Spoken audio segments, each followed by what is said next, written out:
que ce n'est pas une idée un peu effrayante? Est-ce que ce n'est pas pour ça que peut-être on a imaginé la théorie de l'enlèvement en disant personne ne pourra passer à travers une telle épreuve et alors Dieu va certainement préserver ses enfants de cette épreuve-là?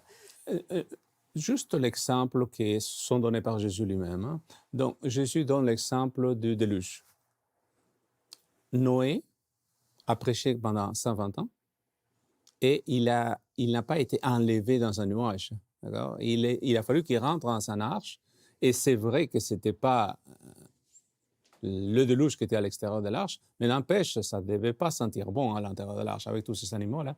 Mais il fallait survivre dans cet état-là. D'accord? C'est la même chose, parce que les deux exemples sont et les antédiluviens et ensuite c'est le temps de Lot. D'accord? Avec Sodome et Lot, Gomorrhe. Sodome et Gomorrhe. Il a fallu le faire sortir, mais jamais enlever nulle part. D'accord? Ça c'est seulement le retour de Jésus. Alors, est-ce qu'on pourrait voir peut-être un ou deux textes qui montrent que, clairement, les élus vont passer à travers cette épreuve D'accord, par la d'accord. grâce de Dieu? Donc, bon, à mon avis, un des plus clairs et évidents, c'est Matthieu 24. Alors, on va aller dans l'Évangile selon Matthieu, au chapitre 24. Et donc là, Donc, on peut commencer à partir du verset, je dirais 27 peut-être. verset 27. Oui. Oui. Car comme l'éclair part de l'Orient et se montre jusqu'en Occident, ainsi sera l'avènement du Fils de l'homme.